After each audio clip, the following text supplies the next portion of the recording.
"Mister, will you come read to my class?" The little girl's voice barely carried over the traffic on LaSalle Street, but Brian Hollis heard every syllable, and the strangers gathered on the sidewalk outside First Midwest Bank watched a 37-year-old billionaire drop to his knees in dirty snow, one hand clamped over his mouth, the other still holding the brown leather wallet a 6-year-old black girl had just placed in his palm. Someone behind him whispered, "Oh my God." Someone else lifted a phone. The girl did not move. She stood there in her cream cable knit sweater and her denim skirt, the pastel beads at the ends of her twists clicking softly when the wind moved them, watching the man cry the way a child watches an adult cry for the very first time, which is to say with no idea what to do about it. To understand why a question that simple broke a man that publicly, you have to go back 40 minutes. You have to go back to the moment Brian Hollis stepped out of a private banking suite and into a cold Chicago morning, carrying a leather folder under his arm and the last decision his late wife would ever push him to make. The revolving door spun once behind him, and the cold air hit him like a hand pressed flat against his chest. Inside that folder were the signed papers. $11 million, every cent of Margaret's investment account, redirected to fund a new children's hospital wing that would carry her name. He had spent 2 years letting that money sit because moving it had felt like admitting she was gone. Today he had finally moved it. He paused at the top of the bank steps. The sidewalk below was thick with the late-morning flow of the financial district. Couriers in thin jackets. Lawyers walking too fast with phones pressed to their ears. A man selling roasted nuts from a steel cart that smelled like burnt sugar. Brian reached into his coat pocket for his phone, but his fingers brushed the edge of his wallet instead. He pulled it out without thinking. Worn brown leather, soft at the corners. Margaret had given it to him on their first anniversary. He still carried it everywhere. He flipped it open, slid out the parking ticket, tucked it into his coat pocket, and started down the steps. He never felt the wallet leave his hand. Somewhere between the second step and the third, it slipped from his fingers and landed in a wet patch of slush at the base of the iron railing. Brian was already pulling out his phone to call Rachel, his assistant. He was already thinking about the press release she would need to revise. He was already 3 blocks ahead of himself. "Sir." The voice was small but clear. Brian turned. A little girl stood at the foot of the steps. She could not have been more than 6. Her skin was a warm medium brown.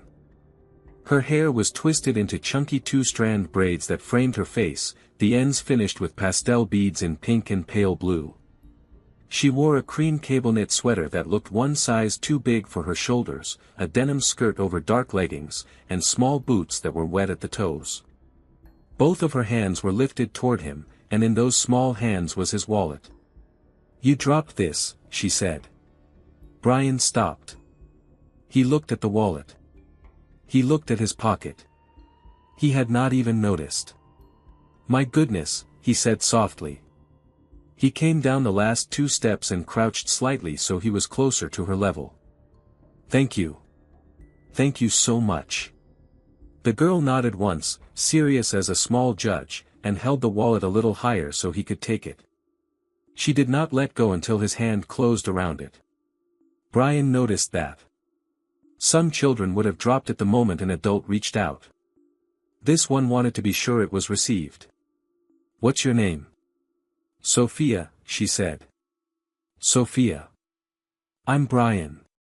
He glanced past her, scanning the sidewalk. "Are you here with somebody?" Sophia pointed. A few yards back, near a bench half buried in dirty snow, a woman in a navy coat was kneeling beside a smaller child, struggling to refasten the buckle on a tiny boot. The woman looked up at that exact moment and saw Brian and her daughter together. Her face tightened with the immediate alarm of any parent who has looked away for 10 seconds and found their child talking to a stranger. She stood quickly and started toward them. Brian raised an open hand, palm out, to show he was not a threat. "Your daughter," he called gently, "just returned my wallet. I dropped it on the steps." The woman's pace slowed but did not stop. She reached them and placed a hand on Sophia's shoulder, steering her half a step back. She was perhaps 30, tired around the eyes in a way no makeup could hide, with the careful posture of someone who had been carrying things she did not let people see. "Sophia, baby, what did I tell you about walking off?" "Mama," he dropped it. "It was right there in the snow. I couldn't just leave it." The woman looked at Brian. Then at the wallet in his hand. Her shoulders eased a fraction, but only a fraction. "Ma'am," Brian said. "She did the right thing. I didn't even know it was gone. She knows not to talk to strangers." The woman's voice was even, almost apologetic, the kind of even that costs effort. Then, more softly, she added, "Thank you for saying so." Brian flipped the wallet open. He thumbed through the bills inside without quite meaning to, the way men with money sometimes did before they remembered themselves. $600 bills. A few 20s. 2 credit cards. A worn photograph of Margaret behind a foggy plastic sleeve, taken on a beach in Maine 3 summers before the cancer. He pulled out 3 of the hundreds and held them toward Sophia. "For you," he said. "For being honest." Sophia looked at the money. She looked at her mother. She did not reach. "No, sir," the woman said quickly. "We don't need that.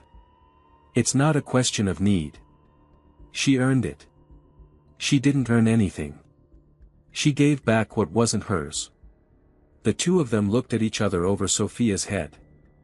Brian held the bills a moment longer, then folded them back into the wallet. He did not insist. Something in the woman's posture told him insistence would land somewhere he could not see. "I'm sorry," he said. "I didn't mean to, it's fine." She glanced down at Sophia and softened. "She did good. I just don't want her thinking that's why she did it." Brian nodded slowly. "That's fair."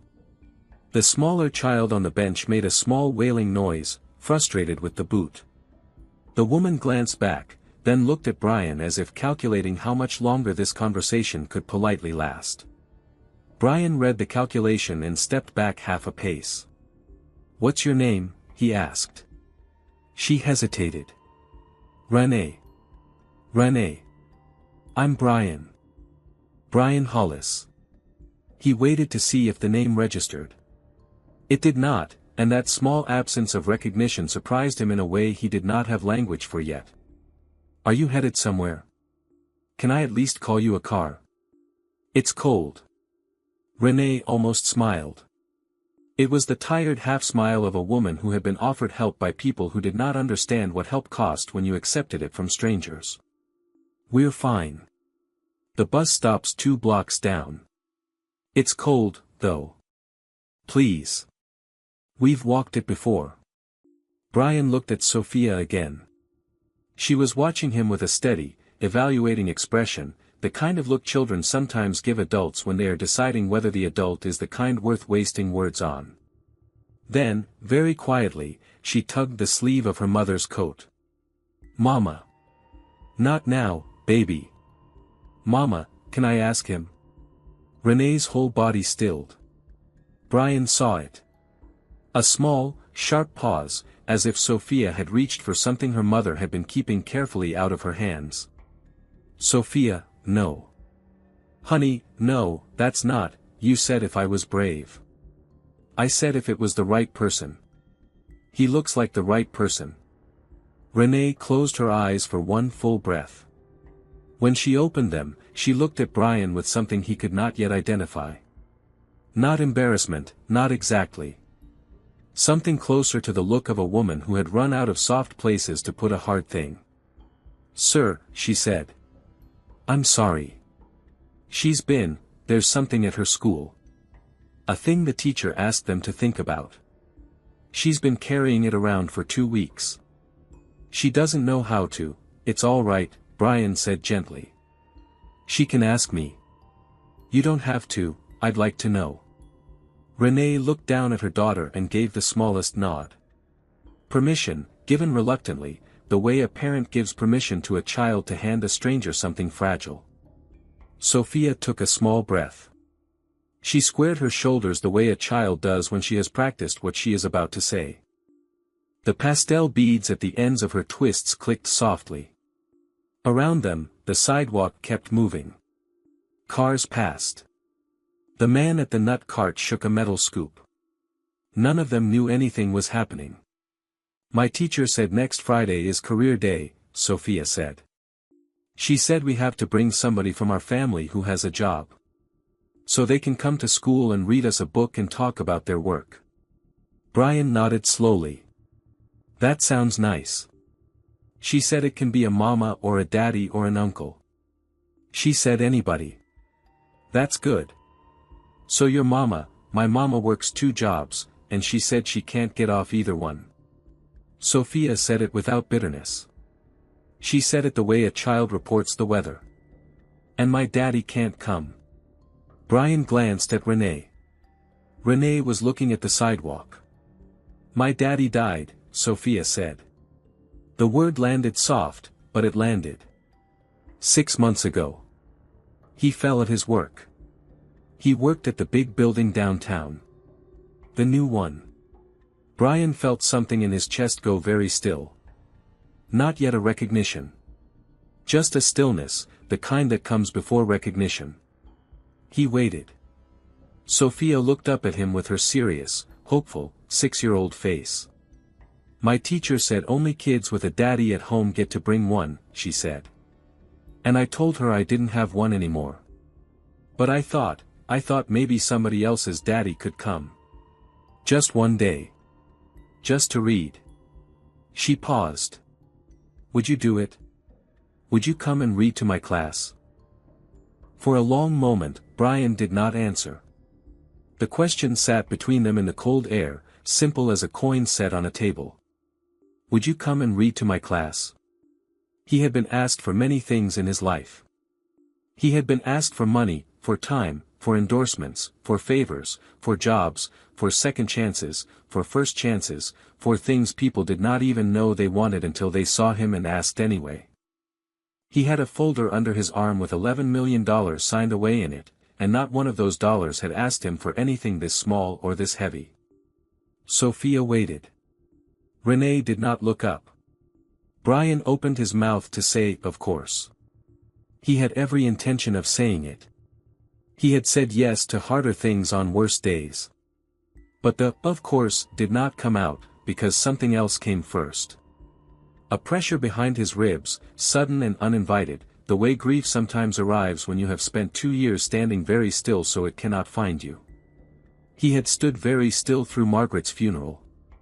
He had stood very still through the foundation paperwork.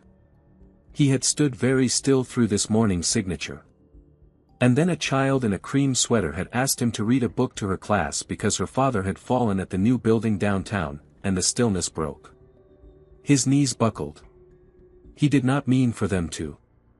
He went down to the wet pavement on one knee first, then the other, his free hand coming up to his mouth as if to physically hold something in. The leather folder slipped from under his arm and landed flat on the sidewalk beside him. He did not reach for it. A sound came out of him that he had not made in 2 years, a single broken inhalation, and then his face crumpled in the way faces only crumple when a person has been carrying something so long they have forgotten the shape of putting it down. Oh my God, someone whispered behind him. A phone came up. Then a second one. Brian did not see them. He saw, somewhere far away, Sophia's small wet boots in front of him, and the pastel beads at the ends of her braids, and her hands fallen still at her sides because she did not know what to do with a grown man crying on the sidewalk in front of her. Renee moved first. She stepped between Brian and the gathering eyes, half turning her body the way a mother turns toward a wounded animal, not to comfort it, but to give it a wall. Then she crouched and put her hand lightly on Sophia's shoulder and drew her back, not far, just enough. Sophia, baby, come here. Come here. It's all right. You didn't do anything. Did I make him sad? Sophia's voice was very small. No, sweetheart. No, he's crying, Mama. Sometimes grown-ups cry. It's all right. Brian heard them as if through water. He pressed his hand harder against his mouth and tried to breathe through his nose. The cold from the pavement was soaking through the knees of his trousers. He did not feel it. He felt, instead, the strange clear weight of a thought he had not yet allowed himself to finish. The new building downtown. There was only one new building downtown that a construction worker might have fallen from 6 months ago. He had walked its lobby last week.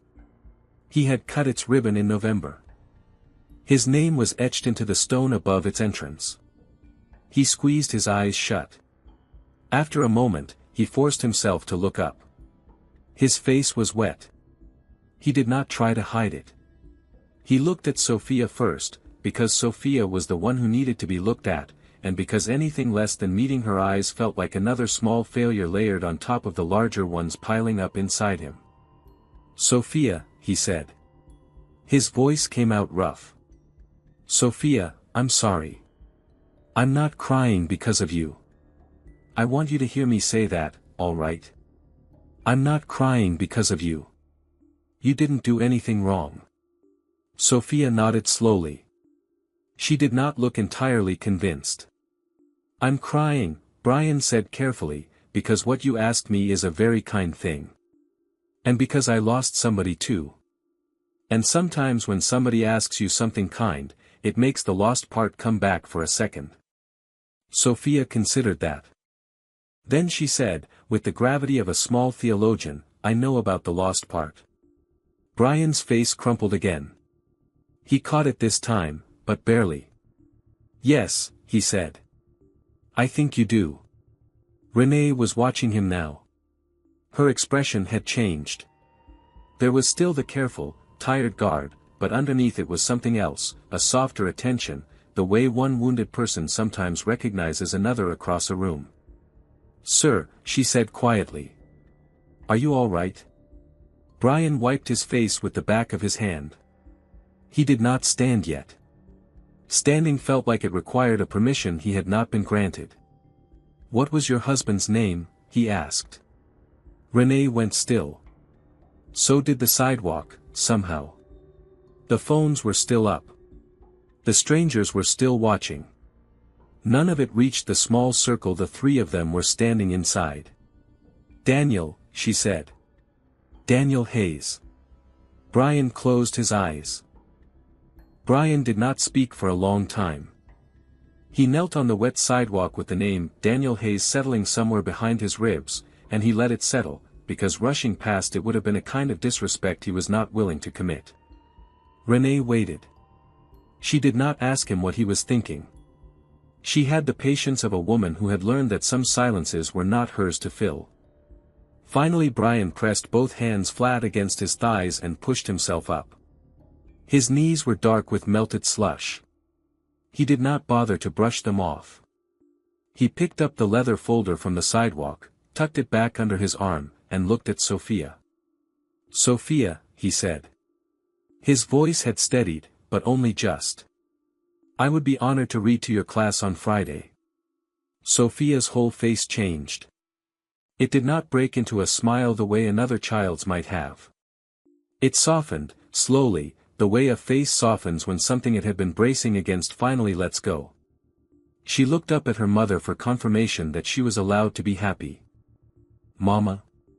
Renee looked at Brian for a long moment. Whatever she was reading in his face, she read carefully. Then she said, "If you mean it, sir, then yes. I mean it. Friday is in 4 days. Friday I will be there." A small crowd had begun to drift apart now that no one was crying on the pavement anymore. The phones lowered. A man in a courier jacket muttered something to his friend and kept walking. Brian was aware of all of it in the loose, peripheral way you are aware of weather. He did not look at any of them. He turned slightly so his back was more fully to the street and reached into his coat for a business card. He hesitated, then put the card back and pulled out his phone instead. A card felt cold for this. A card was for closing deals.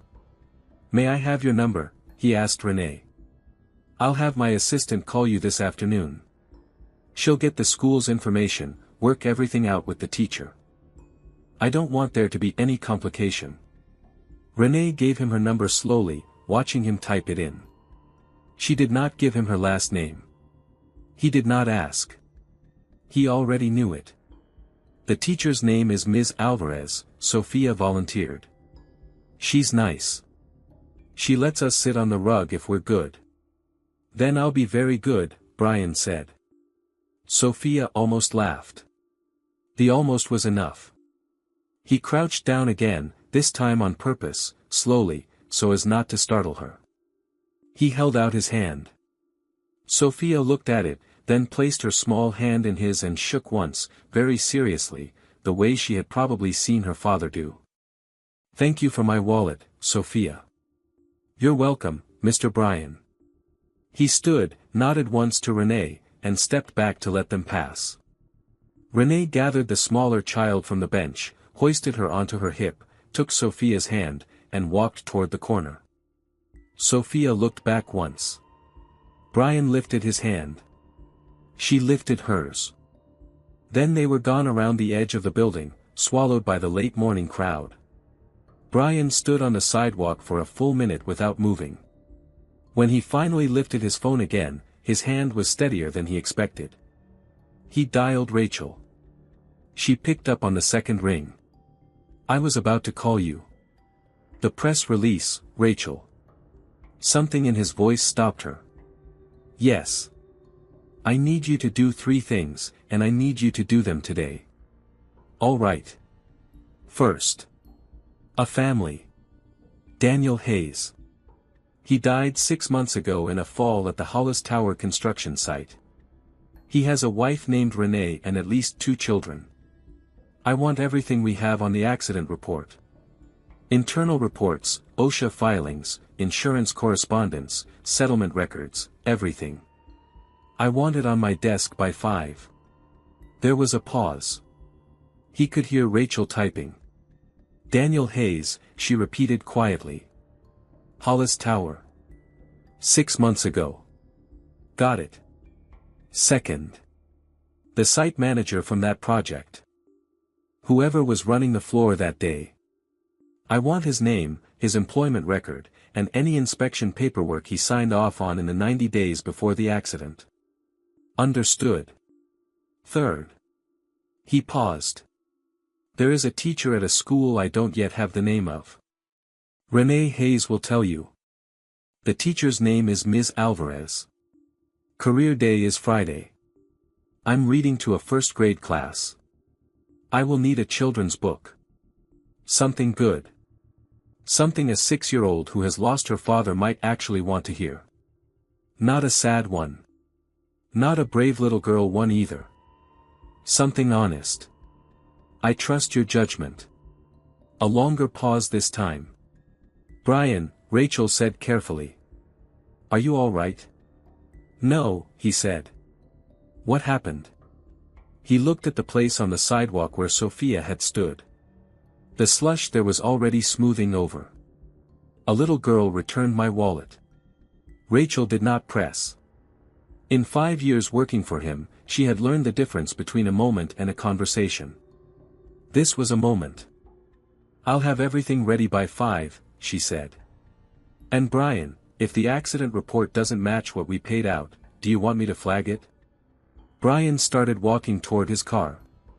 The folder was still under his arm. The $11 million was still signed away inside it. None of it felt finished anymore. Rachel, he said quietly. Flag everything.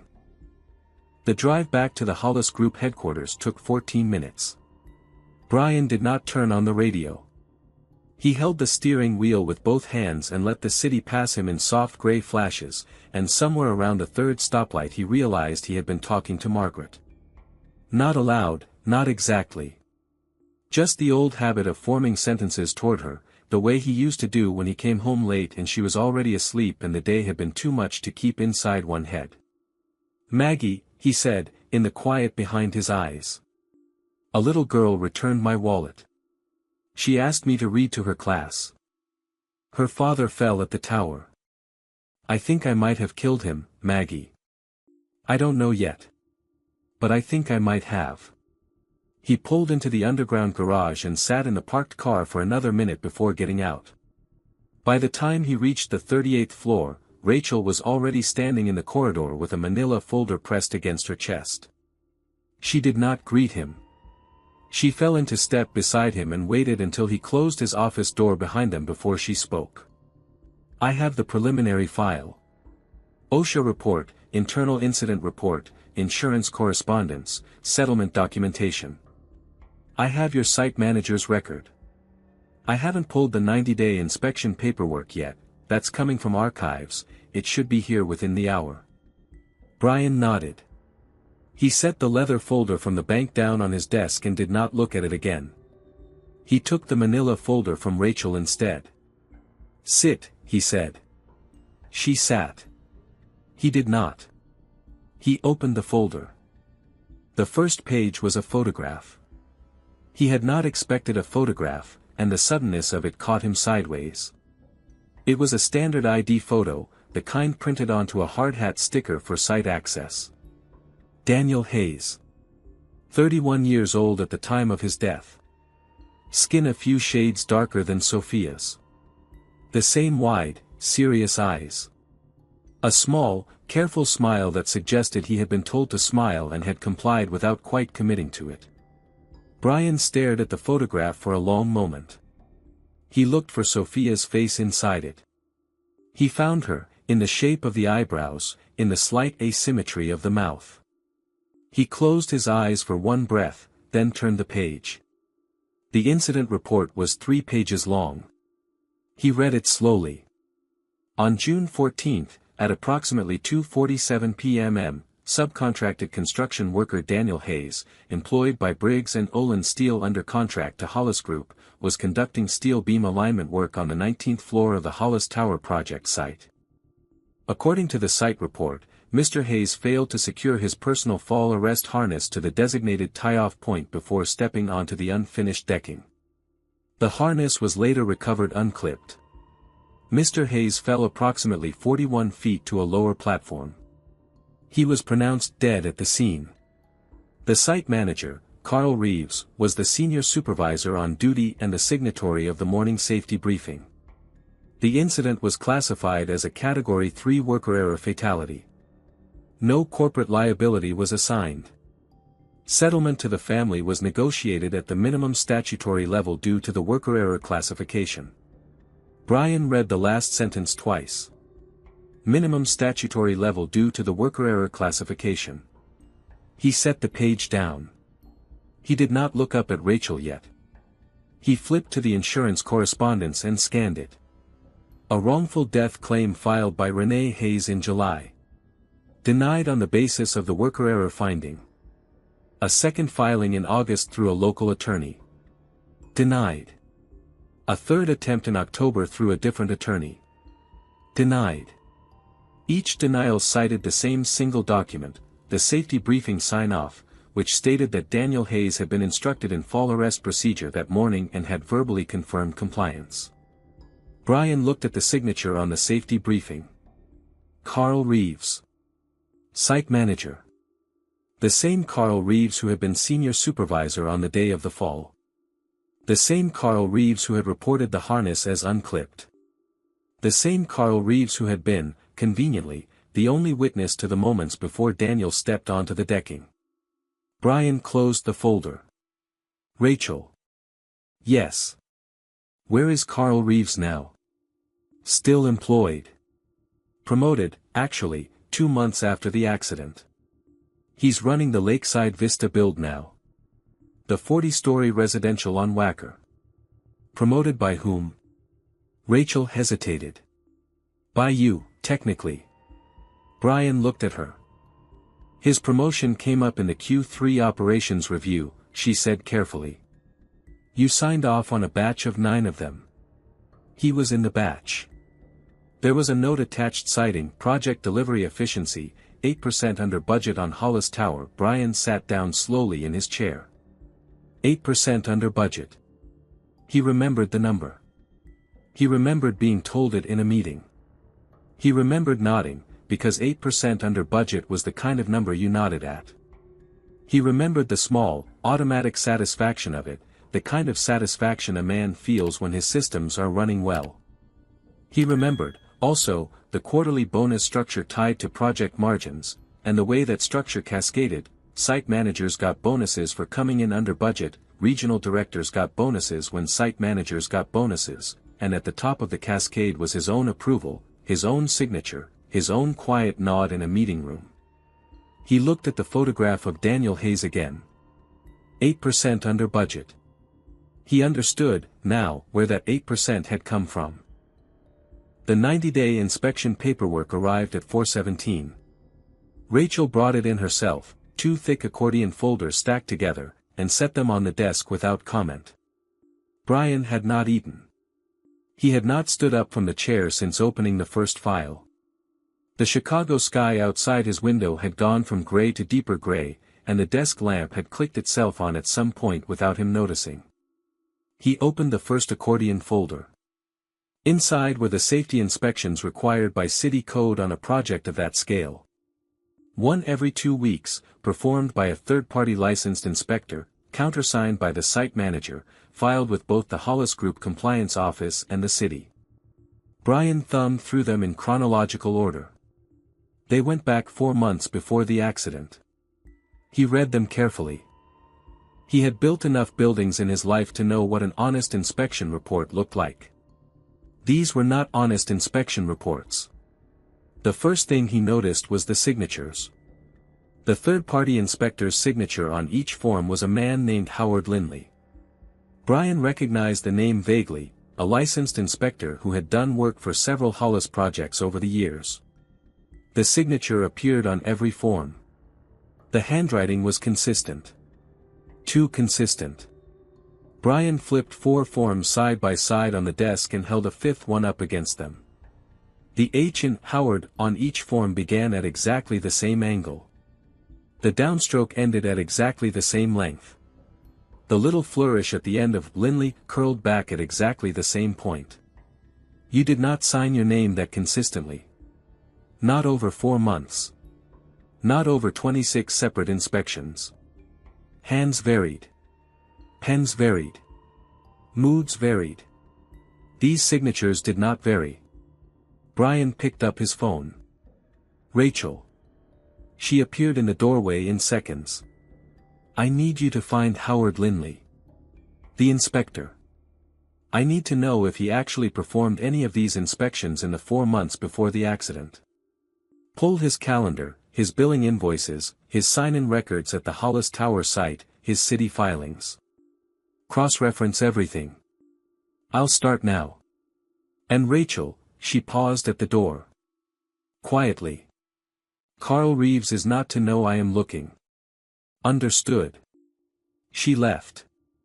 Brian turned back to the inspections. He spread them across the desk in a long line and read them like a man reading a code he had only just realized he could read. The pattern surfaced slowly, then all at once. Every 2-week inspection had passed without findings. Every single one. On a 40-story steel build, in the 4 months before a fatal fall, there had not been one single safety finding logged. Not a missing guardrail. Not an improperly stored material. Not an expired tag on a harness. Nothing. Brian had built enough towers in his life to know that no honest site produced 4 months of clean inspections. Honest sites produced findings. Findings were how you fixed things before someone fell. He set the inspections aside and opened the second accordion folder. This one was thinner. Internal Hollis Group safety audits, performed by his own compliance team, not by an outside inspector. They were sparser, scheduled monthly, less detailed. But they were there. He read them carefully. He found it on the 3rd one. 2 weeks before Daniel Hayes died, an internal auditor named Priya Mehta had logged a concern. Multiple workers observed without proper tie-off on 18th floor decking. Verbal warnings issued. Recommend formal safety stand-down and harness retraining for the steel crew. Flag to site manager, Carl Reeves. The note was initialed PM and dated June 1st. Brian read it 3 times. He turned the page. The next internal audit was dated August 15, 2 months after the accident. There was no entry between Priya Mehta's June 1st note and the August audit. The intervening monthly audit, the one that should have taken place around July 1st, had not been performed. He picked up the phone again. Rachel. Yes. Where is Priya Mehta? A pause.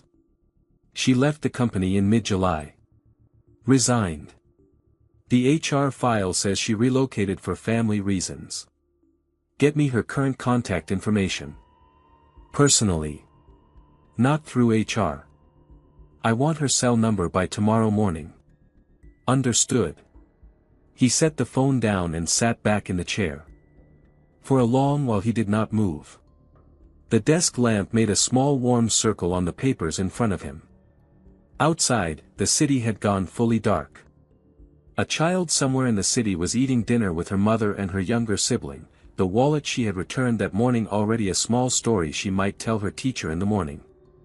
A man named Carl Reeves was somewhere in the city too, eating his own dinner, perhaps with his own family, perhaps watching television, comfortable in a promotion he had earned by cutting safety budgets on a 40-story tower and signing a dead man's name to a clean inspection record. Brian looked at the photograph of Daniel Hayes one more time. The careful, not quite committed smile. The eyes that were Sophia's eyes. He thought about how he had nodded in a meeting room over an 8% margin. He thought about how easy it had been to nod. He thought about the cascade of small nods that had moved down from his desk to a project floor to a man on a beam, and how those nods had been heavier than anyone in the meeting room had understood. He picked up the phone one last time that night. Rachel. Schedule Carl Reeves in my office tomorrow morning. 8 a.m., tell him it's about the Lakeside Vista build. Done. And Rachel. Yes. Have legal in the building. Have HR in the building. Have security in the building. Do not tell him any of them are there. He hung up. He looked out at the dark city. He had built a system, and his system had killed a man. Tomorrow, he was going to begin to take that system apart. Section 7/10 Carl Reeves arrived at 7:53. He was a thick-shouldered man in his early 50s, with a square, weathered face and the easy posture of a man who had spent 30 years on construction sites and now spent most of his time in conference rooms but liked you to know he could still climb a ladder. He wore a dark blazer over a button-down. He carried a tablet under his arm. He smiled at Rachel when he passed her desk. Brian was already at the conference table inside his office, the door open, the morning light coming in cold and even across the polished wood. 3 folders sat in front of him. He had not yet opened them. Mr. Hollis. Carl stepped in and extended his hand. Good to see you. Rachel mentioned Lakeside Vista. We're tracking ahead of schedule. I've got the updated projections if you want me to. Sit down, Carl. Carl's hand hesitated, then dropped. He sat. The smile stayed on his face for another half-second before something in Brian's expression took it off him. Everything all right? Brian did not answer. He opened the first folder and turned it around so Carl could see the photograph of Daniel Hayes. Do you know who this is? Carl glanced down. He looked at the photograph for 2 full seconds before he answered. That's Hayes. Daniel Hayes. The accident on the Hollis Tower last June. Tell me what happened that day. Carl shifted slightly in his chair. Sir, I don't know if you've had a chance to review the incident report. I have. I want you to tell me what happened. A small pause. Carl folded his hands on the table. He spoke carefully, the way a man speaks when he has told a story many times and wants to be sure he tells it the same way again. Worker error. Hayes was a good steel man, but he stepped out onto the decking without clipping in. We'd done the safety briefing that morning, full crew, signed off. He knew the protocol. I don't know if he was distracted, in a hurry, what. He stepped out, his foot caught, he went over. We did everything we could. The harness was right there on his back, just wasn't clipped. Brian nodded slowly. You found the harness unclipped? Yes, sir. You signed the safety briefing that morning? I sign every safety briefing, sir. Every morning on every site. You wrote in the incident report that Mr. Hayes verbally confirmed compliance with fall arrest procedure that morning. That's correct. In front of how many witnesses? Carl hesitated. The full crew was present. Names. Sir. The names of the crew members who heard Mr. Hayes verbally confirm compliance. The names of the men who would corroborate your account. Carl's fingers laced together a little tighter. I'd have to pull the crew log. Rachel pulled it last night. Brian opened the second folder. 6 men on the morning crew. 5 of them gave statements after the accident. Not one of them remembers Mr. Hayes saying anything in the briefing. 2 of them remember that Mr. Hayes was not in the room for the first 3 minutes of the briefing because he had been sent down to retrieve a tool for you. 1 of them remembers that you signed his name on the briefing sheet on his behalf because, quote, the kid was running late and we didn't have time to wait. Carl said nothing. Brian turned a page. The signature on Mr. Hayes's line of the briefing sheet does not match his signature on any other Hollis Group document we have on file. Including his hiring paperwork, his harness training certification, and his weekly time cards. Carl's jaw moved slightly. He did not speak. Brian opened the third folder. The 26 third-party safety inspections performed at the Hollis Tower site in the 4 months before Mr. Hayes died. He laid 4 of them out in a fan across the table. Signed by Howard Linley, licensed inspector. I had Rachel check Mr. Linley's calendar. Mr. Linley was on a job in Indianapolis on 6 of the dates he is alleged to have inspected the Hollis Tower site. Mr. Linley was on medical leave following a back surgery on 4 other dates. Mr. Linley was at his daughter's wedding in Ohio on one of them. He could not have signed these inspections. Someone signed them for him. 8% under budget, Carl. Carl's face had gone very pale. Mr. Hollis, 2 weeks before Mr. Hayes fell, a member of my internal compliance team named Priya Mehta flagged repeated tie-off violations on your site and recommended a formal safety stand-down. The flag was sent to you directly. There is no record of a stand-down being conducted. There is, however, a record of Ms. Mehta resigning 38 days later. I spoke with her at 6 o'clock this morning, Carl.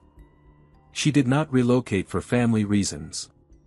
She was told that if she did not resign quietly, you would personally see to it that her career in construction compliance was over. The silence in the room had a weight to it now. Carl's hands had come apart on the table. One of them was trembling slightly. He pressed it flat against the wood to stop it. Sir, he said, very quietly. It was one fall. We've built 50 buildings. Things happen on sites. Brian looked at him for a long moment. His daughter is 6 years old, Carl. Her name is Sophia. She returned my wallet to me on a sidewalk yesterday and asked me to come read to her class on Friday because she does not have a father to bring. Carl closed his eyes. The door opened behind him. 3 people walked in. He did not need to turn around to know who they were. What followed took less than 15 minutes. There was no shouting. There was no scene. Brian had built his career on the principle that consequence delivered without theater landed harder than consequence delivered with it. The head of HR placed a single sheet of paper in front of Carl Reeves. The head of legal placed a second sheet beside the first. The head of security stood near the door, not threatening, simply present. Carl signed both pages. He did not argue. He had, in some part of himself, been waiting for this morning for 6 months. He stood. He looked at Brian once, his mouth slightly open as if there were a sentence he had prepared and could not now remember. Then he closed it. Security walked him out. He left his tablet on the conference table. Rachel quietly slid it into a drawer for evidence retention. When the door closed, Brian remained seated for a long moment. He did not feel relief. He had expected to feel relief. He felt, instead, the slow gray weight of knowing that firing one man was not the same as undoing what one man had done. He turned to Rachel. "Reopen the case." "Already started this morning.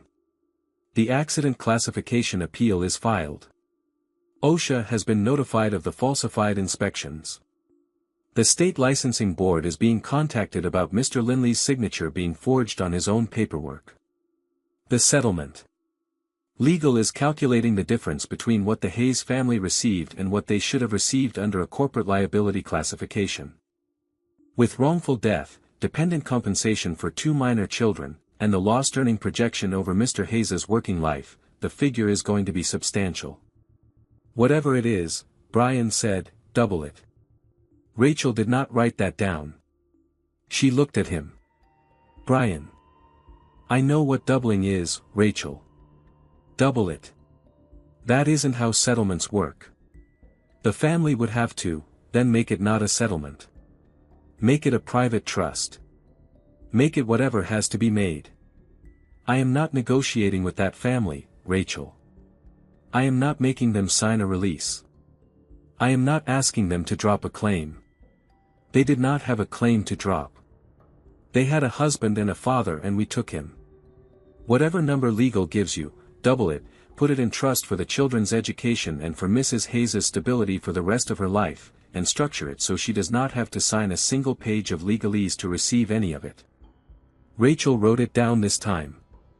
There's one more thing, Brian said. Yes. I need to tell her myself. Rachel looked up. Brian. That isn't, I know it isn't standard. I know legal will tell me not to. Tell them I am telling them no in advance. I will not have that woman find out from a letter or a phone call or a stranger in a suit. She returned my wallet through her daughter. I owe her my face.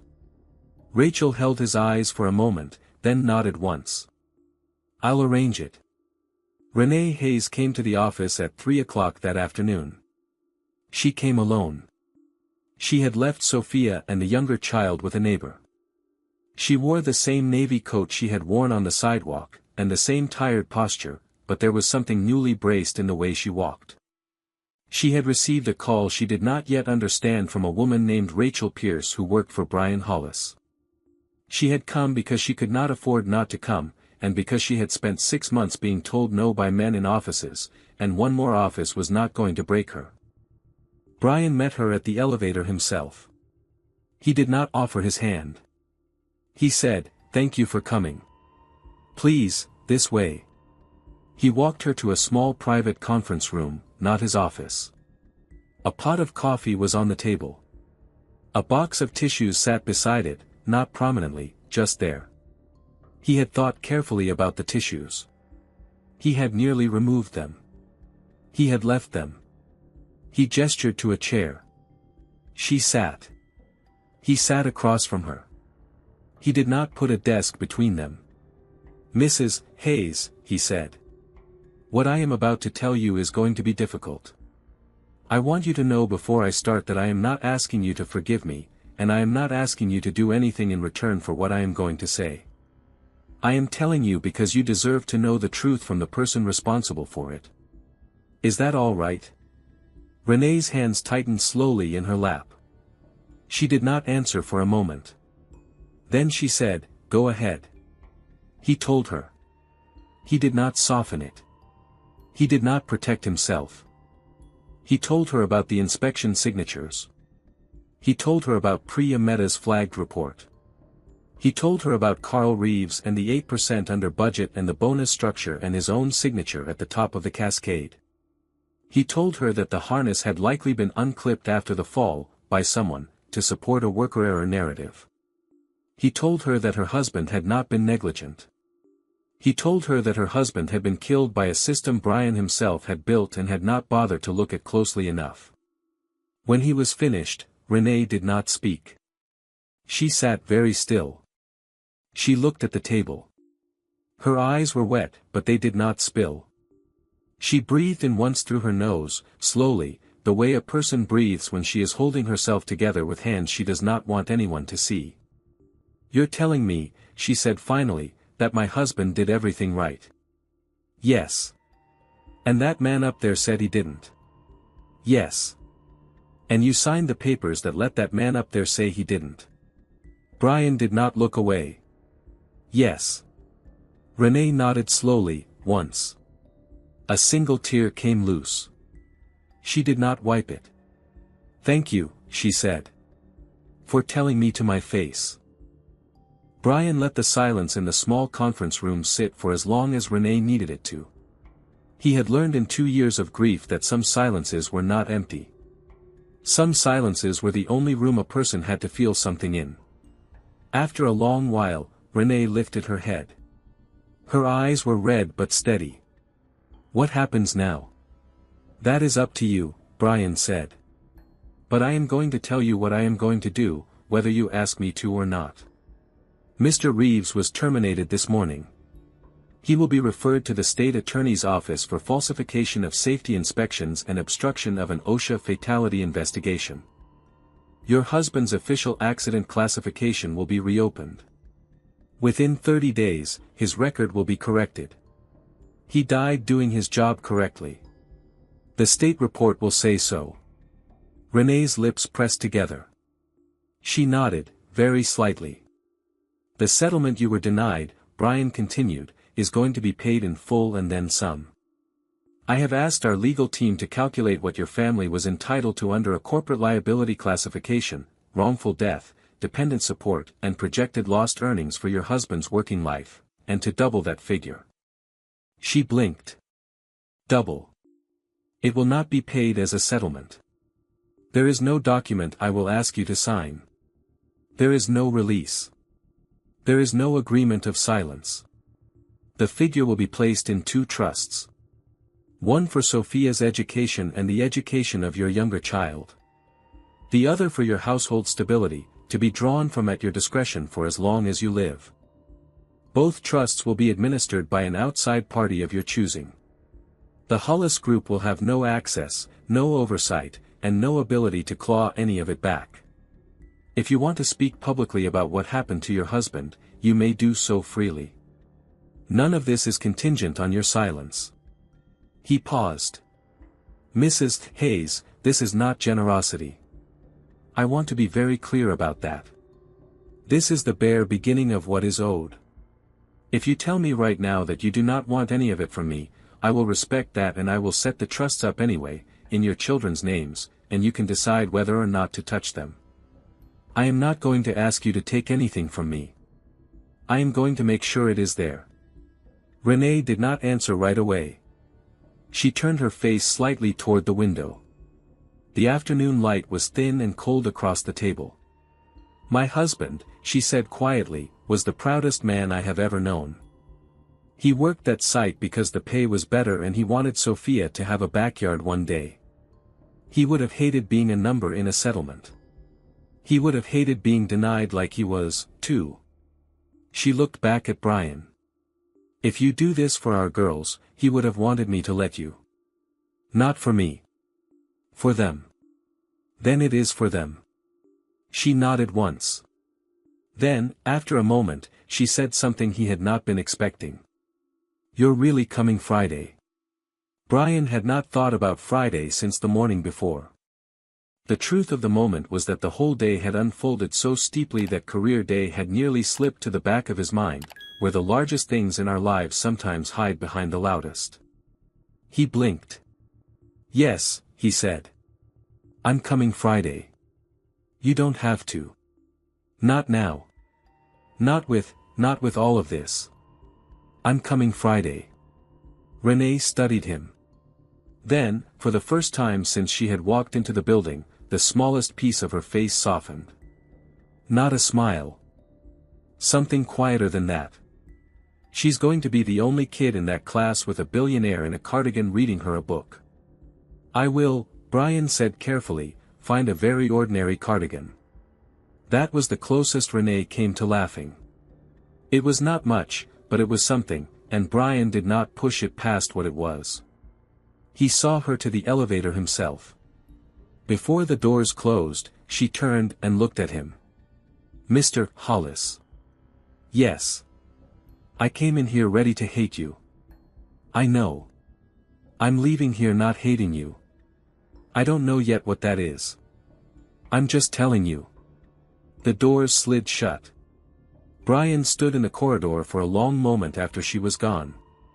That night he did not sleep well. He lay in the dark and walked the rooms of his life backward through Margaret's hands and Daniel Hayes's photograph and Sophia's two-strand twists with their pastel beads, and somewhere around 4 in the morning he gave up and went into Margaret's old closet, which he had not opened in 18 months, and he stood in front of her clothes and breathed in the faint, fading smell of her, and he reached past her dresses and pulled out a soft oatmeal-colored cardigan that had once belonged to her father and had drifted into her closet years ago and never left. It was a man's cardigan. It would fit him. It smelled, very faintly, like cedar. He hung it on the back of his bedroom door. Friday morning he put it on over a plain white shirt and a pair of dark jeans. He did not wear a tie. He did not wear his watch. He looked at himself in the mirror and saw a man dressed for nothing more important than reading a book to a roomful of children. That was the point. He drove himself to the school. He carried a single picture book in his hand. Rachel had chosen well. It was a story about a small girl who plants a seed and waits for it to grow and is surprised, when it finally grows, by how much taller it is than she thought it would be. The teacher, Ms. Alvarez, met him at the front office. She was a woman in her 40s with kind, tired eyes and a clipboard pressed to her chest.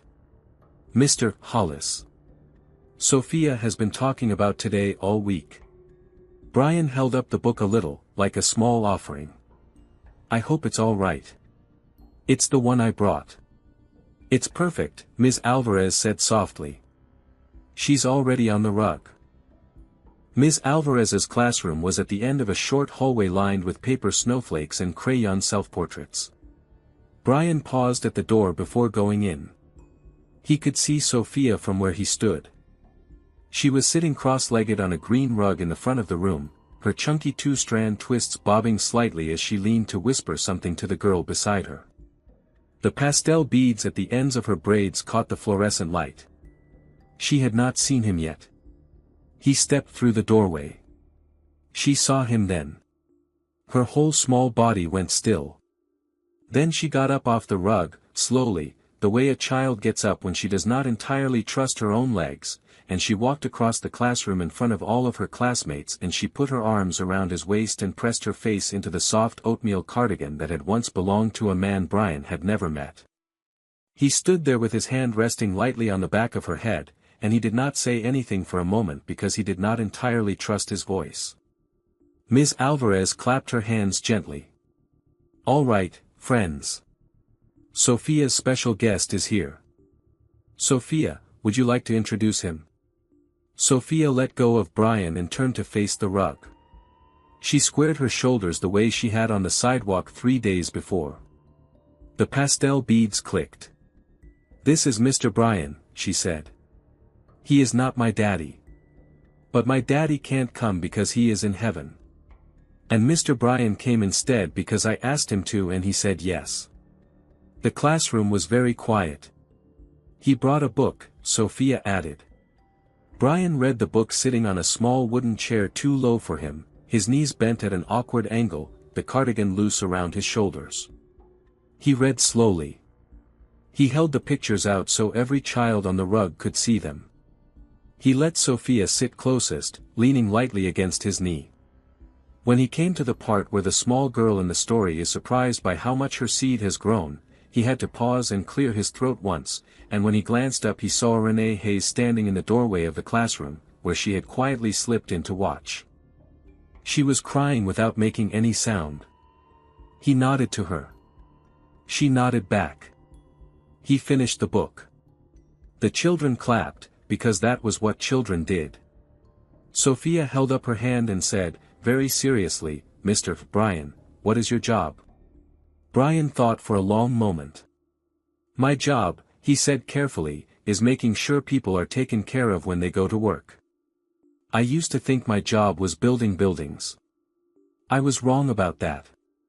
My real job is the people inside them. Sophia nodded, satisfied with the answer.